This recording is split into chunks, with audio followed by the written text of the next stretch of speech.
할렐루야. 오늘도 그 TV에 함께 하시는 여러분들을 예수님으로 사랑하고 축복합니다.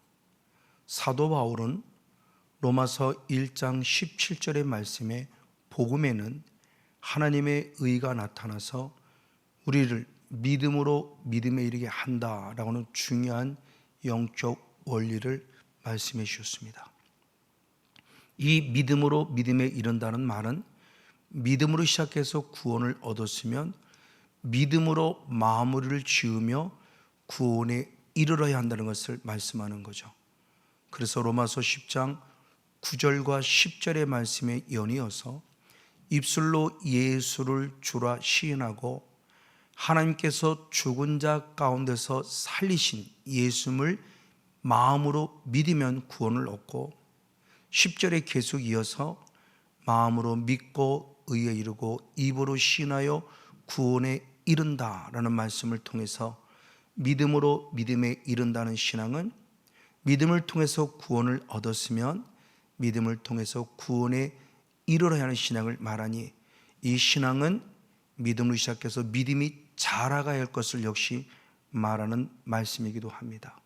그래서 대표적으로 데살로니가 후서 1장 3절의 말씀에 내가 하나님께 감사함이 마땅한 것은 데살로니가 교회 성도들의 믿음이 더욱 자랐기 때문이다 라고 말하며 데살로니가 교회 성도들의 믿음이 자람에 대한 부분을 축복하는 내용이 기록되어져 있습니다.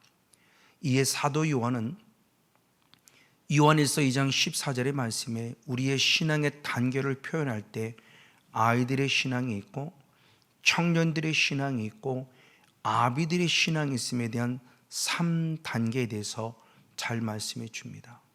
특별히 아이의 신앙이라고 하는 것은 하나님을 아버지로 안다고 했기 때문에 로마서 8장 15절과 갈라디아서 4장 6절 말씀에 아들의 영이 우리에게 임함으로 하나님을 아버지라 불렀다라고 말씀하며 로마서 10장 13절의 말씀에 주의 이름을 부르는 자가 구원을 얻으니 하나님을 아버지라 부르는 자가 구원을 얻었음에 대해서 분명히 말씀해 주고 있습니다. 그러나 안타까운 것은 영의 세계에 들어가 보니까 분명히 예수를 나의 구원자로 믿음으로 말미암아 하나님의 자녀가 되었으니 요한복음 1장 12절 말씀에 영접하는 자 곧 그 이름을 믿는 자들에게는 하나님의 자녀가 되는 권세를 주었다. 이에 사도 바울은 고린도후서 5장 17절 말씀에 그리스도 안에 있는 우리들은 새로운 피조물이라 말씀하며 이제 우리의 신분이 사탄의 자녀에서 하나님의 자녀로 신분 세탁이 되었음에 대한 부분을 잘 말씀해 주고 있습니다. 이제 우리는 예수를 나의 구원자로 믿기에 그 누구도 감히 함부로 할 수 없는 하나님의 자녀가 되었습니다. 그러나 영의 세계에 들어가면 하나님의 자녀라는 신분은 얻었으나 내게는 아직도 여전히 옛사람에 머물러 있는 우리의 옛 모습에 대해서 성령이 말씀하고 있어요. 바로 그 존재가 바로 고린도 교회가 대표적인 교회인데 고린도 교회는 분명히 예수를 나의 구원자로 믿었음에도 불구하고 아직도 여전히 옛사람 즉 육신에 속한 자의 삶을 살아갑니다. 그래서 그들을 영적 어린아이로 그랬으니 고린도전서 3장 3절에 말씀하고 있습니다. 그리고 시기와 분쟁이 있고 사람을 따라가는 신앙이라고 성경이 말씀해요. 이에 대해서 사도 바울 역시 에베소 4장 14절 말씀에도 너희가 어린아이 신앙에 머물지 않기를 원하니 어린아이 신앙은 사람의 계술과 간사한 유혹에 빠져서 많은 교훈의 풍조에 밀려 요동하는 사람이라고 성경이 말씀함을 통해서 어린아이는 쉽게 사람의 말에 미혹되는 영성의 상태이구나라는 것을 성경이 잘 가르쳐 줍니다. 분명히 예수를 나의 구원자로 믿어서 구원을 얻었음에도 불구하고 아직도 십수년을 믿음의 생활에도 나는 영적으로 어린아이라는 거예요. 이걸 히브리서 기자가 잘 표현했으니 히브리서 5장 12절 13절 말씀에 마땅히 선생이 되어야만 함에도 불구하고 아직도 그리스도도의 초보에 머물러 있음에 대해서 한탄해요. 그래서 그들은 여전히 젖을 먹고 의의 말씀을 경험하지 못한 영적으로 어린아이 상태다라고 표현하며 의의 말씀을 경험하지 못한 그들의 모습을 안타깝게 보고 있습니다. 대표로 다시 고린도 교회죠.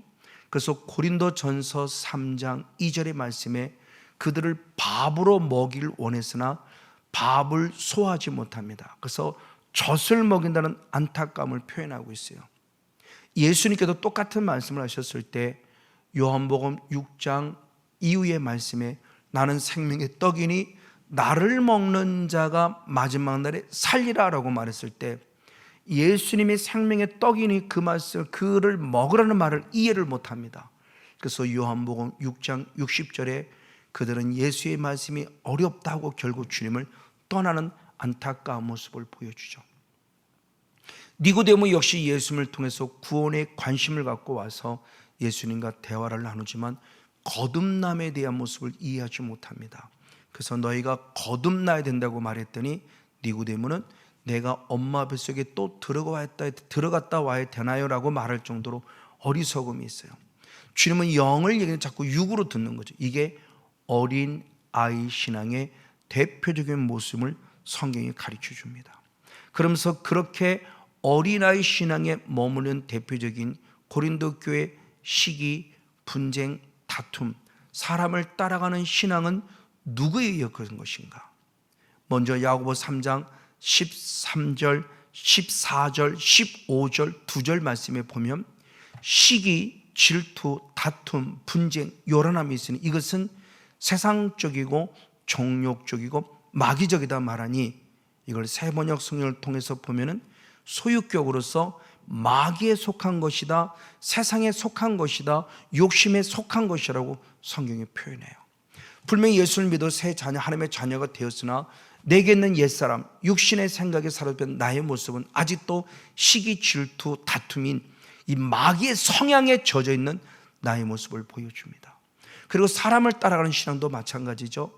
예수님이 똑같이 마태복음 16장 23절에 말씀할 때 사탄아 내 뒤로 물러가라 너는 나를 넘어지게 하는 자로다. 내가 하나님의 일을 생각지 않고 도리어 사람의 일을 생각한다고 책망해요. 사람을 따라가는 신앙은 결국 역시 사단이란 영이 우리를 쓰러뜨리고 넘어뜨림의 내 모습을 보면서 아 이게 영의 세계 실체구나.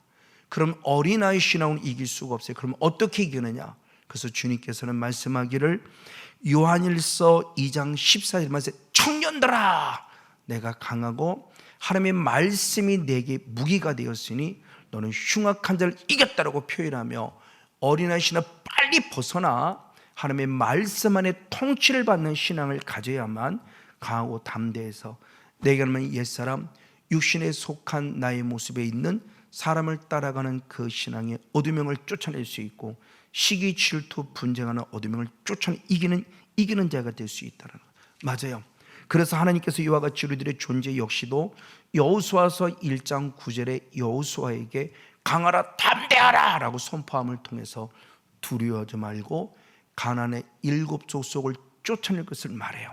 그럼 이렇게 강하고 담대한 자가 과연 누구냐 그랬을 때 하나님의 말씀을 사모하는 자입니다. 그래서 베드로전서 2장 2절의 말씀에 신령하고 순전한 젖을 사모하라. 그럴 때 너희들이 구원에 이르도록 잘하는 자가 된다고 말하며 우리의 신앙이 불미 잘할 것을 말해요. 맞아요. 이와 같이 청년의 신앙은 말씀을 무기를 갖고 강하고 담대한 자인데 이렇게 말씀을 무기를 가질 때 요한계시록 12장 11절 말씀에 예수님의 피와 하나님의 말씀을 무기로 삼아 죽기까지 어둠과 싸워서 이긴다고 표현하며 어둠의 정체로서 이기는 주인공으로서의 삶의 모습을 가르쳐 줍니다. 이렇게 이길 때 우리는 과연 어떤 자가 되느냐? 요한계시록 21장 7절 말씀에 이기는 자가 하나님의 나라를 유업으로 받을 것이고 그때 하나님은 나는 너의 하나님이 될 것이고 너는 내 아들이라고 인정받는 사실을 통해서 빨리 우리의 신앙에 자랄 것을 말씀합니다. 그리고 더 나아가 이것이 바로 영적 싸움의 원리를 말하고 있으니 에베소 4장 22절의 말씀에 옛사람을 벗어버리는 아주 중요한 말씀과도 통하고 있습니다. 그리고 저는 세 번째로서 내 신앙이 자라서 이제는 아비의 신앙이 되어야 되는데, 그 아비의 신앙이 되었다고 하는 그 사실 자체는 이제 하나님의 형상이 회복된 자예요. 그래서 하나님을 이제 아버지라는 어린아이 신앙이나 하나님을 창조주 하나님으로 아는 아비의 신앙이 되어야 되는데, 그 아비의 신앙의 핵심은 결국 뭐냐? 베드로후서 1장 4절의 말씀에 신의 성품, 신의 본성에 참여하는 자, 신의 형상에 회복이 되는 자가 되어야 한다. 그래야 베드로후서 1장 11절 말씀에 하나님의 나라에 넉넉히 들어간다고 말하며, 마지막 우리의 신앙의 마지막 결론은 하나님 나라 형상이 회복되는 자. 그래서 로마서 8장 29절 말씀에도 하나님이 우리를 미리 아시고 미리 예정하신 것은 예수 그리스도의 형상을 닮게 하기 위함이라고 가르쳐주고 있습니다. 맞습니다. 이제 이렇게 신앙이 자라야 할 때 이 신앙이 자라는 것을 잘 예표하는 것이 바로 성막입니다. 성막의 존재는 크게 세 가지의 장소가 나와 있는데, 가장 먼저는 마당들, 번제단과 물두멍 있는 마당들, 두 번째는 성소, 세 번째는 지성소라는 거룩한 장소들이 있어요. 이것이 바로 하나님 나라 들어가는 신앙의 성장에 대해 잘 표현해 주고 있는 모습이지, 바로 성막에서 말씀하고 있다는 사실입니다. 이에 가장 첫 번째, 우리는 성막으로 들어가야 되는데, 그 성막으로 들어갈 때 첫 번째가 문입니다. 이 문에 대해서 하나님은 요한복음 10장 7절만 나는 양의 문이다 라는 말 통해서 예수님만이 양의 문으로서의 거룩하고 복된 모습을 잘 가르쳐 주고 있습니다. 그런 신앙의 모습은 날마다 주님 앞에 나아갈 때 이 번제단 마당들의 신앙이나 성소의 신앙이나 지성소의 신앙의 핵심은 뭐냐? 말씀과 기도예요. 그래서 디모데전서 4장 5절 말씀에 말씀과 기도로 거룩해진을 통해서 말씀과 기도의 영성을 가르쳐 주니, 어린아이는 어린아이 영성대로 말씀과 기도가 필요하고, 청년의 신앙은 청년의 신앙에 맞게 말씀과 기도가 필요하고, 아비의 신앙은 아비의 신앙에 맞게 말씀과 기도가 필요함을 분명히 가르쳐 주고 있다는 사실이죠. 맞아요. 그를 통해서 우리 신앙이 자라감에 있어서 먼저 마당들에 들었을 때 번제단이 있고 물두멍이 있는데, 먼저 번제단을 보면 번제단에서는 무엇 하는 것이냐? 예수 안에 들어가서 이제 우리의 죄 문제를 해결하는 것이 번제단입니다. 그래서 레위기 4장 33절의 말씀에 속죄제 희생의 머리에 안수하고 번제 희생을 잡는 곳에서 속죄제를 이루라고 말씀하며, 우리는 번제단에서 반드시 죄의 문제가 해결될 것을 말씀하고 있어요. 이에 대해서 출애굽기 29장 38절과 42절 말씀에 매일입니다. 매일 어린 양 2마리를 드리니 아침 저녁으로 드려주며, 아침 저녁으로 드릴 때 42절의 말씀에 이게 여호와의 회막으로 늘 번제라고 표현하며, 매일마다 우리가 십자가 앞에 무릎 꿇어 내가 죄인임을 고백하는 예수님의 피뿌림을 통한 속죄 은혜가 있을 것을 말씀하고 있습니다. 그래서 결국 속죄 드려지는 어린 양은 요한복음 1장 29절의 말씀에 세상 죄를 지고 온 하나님의 어린 양이라는 단어를 통해서 번제단에서 죽어지는 그 어린 양이 바로 예수 그리스도임을 예표하고 있죠. 그래서 주님이 그것을 친히 이루러 오셨으니, 마태복음 26장 28절 말씀에 내가 많은 사람을 위하여 흘리는 바 이 나의 피 곧 이것이 언약의 피다. 구약의 양을 두어서 예표된 그 언약, 그 언약을 친히 이루시려고 십자가에서 친히 죽으시며 피 흘리심을 통해서 우리의 죄를 깨끗게 해주셨죠. 그래서 요한일서 1장 7절 하반절을 보면 예수님의 그 피가 우리를 깨끗게 했다고 표현해요. 근데 단순히 예수님의 피가 나를 깨끗하게 했을 때 예수님의 피로 깨끗해집니다, 이걸 고백한다고 깨끗해지는 게 아니에요. 그럼 뭐 되느냐? 우리는 자백을 해야 돼요. 그래서 요한일서 1장 9절의 말씀에 너희가 자백하면 모든 불의에서 깨끗게 하신다고 표현하며, 자백할 때 깨끗해지는 바로 죄사함의 은혜를 입을 수 있다는 것을 가르침을 통해서 그냥 막연히 예수의 피로 나는 깨끗해져 이것이 아니고 날마다 십자가 앞에 무릎 꿇고 번제단 앞에 무릎 꿇으며 늘 죄인임을 고백해야 될 중요한 영적 원리를 알려주고 있습니다. 맞습니다. 바로 이분을 통해 주께 나아감이 있고, 그러면 번제단을 통과했다고 다 되냐? 아니요. 번제단을 통과했으면 이제 성소와 지성소로 가기 위해서 바로 번제단과 회막, 성소 사이는 하나의 과정이 있으니 물두멍이라는 존재가 있어요.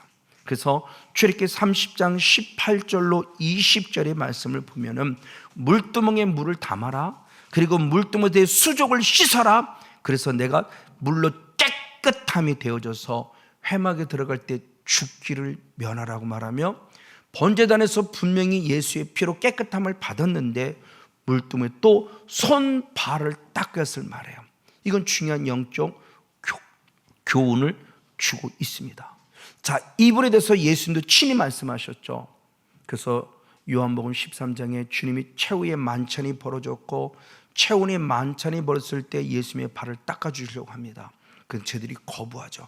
아니, 어떻게 선생님 우리 발을 닦습니까? 그랬더니 주님이 만약 내가 너희들의 발을 닦지 않으면 너와 나 상관이 없다는 충격적인 말하니까 그럼 목욕시켜 주세요 그랬어요.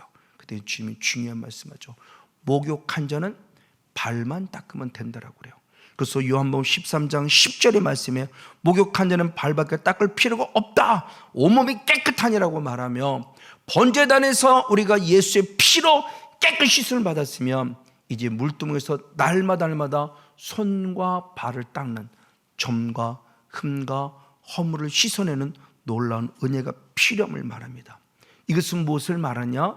레위기 11장 44절의 말씀에 내가 거룩하니 너희도 거룩하라고 말하는 주님의 절대성에 대해서 우리가 한 걸음 더 가까이 가야 돼요. 즉 예수님은, 하나님은 그 어떤 것도 우리의 죄를 용납지 아니하시며 점과 흠과 허물을 용납지 아니하신다는 주님의 귀한 뜻을 살펴볼 수 있게 됩니다. 맞아요. 그래서 이 영성에 대한 부분을 히브리서 기자가 잘 설명했죠.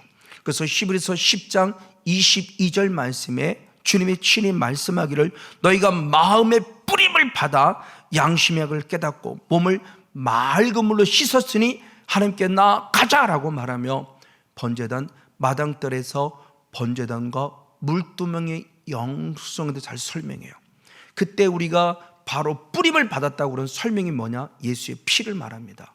그 보충 설명을 히브리서 9장 14절에 말씀하니 성령으로 말미암아 그리스도의 피가 양심으로 죽은 행실에서 깨끗하게 하고 살아계신 분을 섬기게 하지 못하겠냐 말하며, 반드시 예수의 피로 양심의 깨끗함을 번제단의 영성 안에서 피뿌림을 받음으로 말미암아 죄 사함 받고 하나님을 온전히 섬겨야 할 것을 성경이 말씀하고 있다는 사실이에요. 맞아요. 이렇게 돼서 번제단의 죄 문제 해결되는 거죠. 그래서 레위기 4장 25절 말씀에 속죄 제물의 피를 손가락에 찍어서 번제단의 뿔에 바르고 나머지는 번제단 밑에 쏟아낸다 그러며, 철저히 번제단부터 예수 그리스도의 안에 들어갔을 때 죄 문제를 해결하는 회개가 필요함에 대한 부분을 분명히 말씀해 줘요. 그럼 피 뿌림이 끝나냐? 아닙니다. 물두멍을 통과해야 된다고 그랬죠.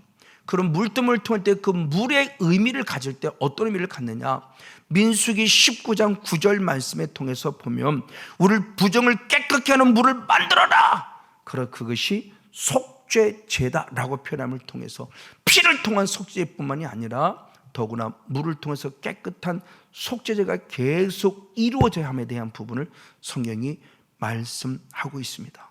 그럼 중요하죠. 도대체 물이라는 것이 무슨 해석을 가지고 있게 물두멍을 통해서 물을 우리에게 어떻게 적용시켜야 할 것인가? 성경이 크게 보면 물은 두 가지 해석을 갖습니다. 먼저는 물은 성령의 생수를 말합니다. 즉 성령을 말합니다. 그래서 요한복음 7장 38절에 생수의 물이 있는데 그 생수의 물이 39절에 보니까 성령이라고 표현하며, 첫 번째 물은 성령을 상징하고 있어요. 근데 오늘 본문에서 말씀하는 물은 성령을 상징하기보다 우리는 말씀을 상징하는 의미를 또 다른 것을 가질 수 있습니다. 그 예가 에베소 5장 26절 말씀에 바로 교회를 말하는데, 교회는 물로 깨끗해져야 되고 말씀으로 깨끗해진다고 말해요. 그때 물로 씻는다는 의미나 말씀으로 깨끗한 의미가 결국 같은 의미죠. 씻어야만 깨끗해질 수 있어요. 그러니까 따로가 아니라 물로 씻는다는 말씀이나 그리고 말씀으로 깨끗하다는 말씀이 서로 하나 되는 모습을 말씀할 때 결국 무엇으로 깨끗해지는 물, 그 물이 곧 뭐냐? 말씀에는 상징으로 알 수 있죠. 물 곧 말씀으로 우리가 깨끗해질 수 있고 씻어낼 수 있구나 라는 의미를 가지고 있다는 것을 성경이 말씀하고 있습니다. 그래서 예수님께서도 열매를 맺을 때 열매를 말함에 있어서 요한복음 15장 3절의 말씀에 너희는 이미 말씀으로 깨끗하였다고 표현하며 우리가 말씀을 인해서 깨끗해짐에 대한 의미를 가지고 있어요. 그럼 말씀을 통해서 깨끗해진다는 의미는 결국 무엇을 말하냐? 말씀의 기능입니다. 그 물로 들어가 손발을 닦는다는 것은 말씀의 기능이 말씀이 이렇게 어떤 기능을 하는가 봤을 때 첫 번째, 율법이라는 구약적인 개념, 율법이라는 말씀, 이것도 결국 하나님의 말씀인데 로마서 3장 20절의 말씀에 율법은 죄를 깨닫게 함이라 그래요. 아멘. 그 말씀은 결국 우리에게 말씀을 죄인임을 깨달아서 그 문제를 해결하기 위해서 예수님이 필요한 부분을 찾게 만드는 그런 놀라운 위대한 일을 하고 있다는 거죠. 그리고 또 하나의 모습에서 디모데후서 3장 16절의 말씀에 성경은 하나님의 감동으로 된 것으로 교훈과 책망과 바르게 함과 의로 교육하기 유익하다고 표현하며 말씀의 기능 자체가, 성경의 기능 자체가 우리 죄를 책망하시는 부분에 대해서 잘 설명하고 있어요. 그렇구나. 그래서 하나님의 거룩한 말씀을 내가 이제는 읽어야 돼요. 가장 먼저는. 그래서 어린아이 신앙, 마당들의 신앙에서 물두멍에 도착했다는 것은 내가 말씀을 늘 읽는 자가 될 필요성을 말합니다.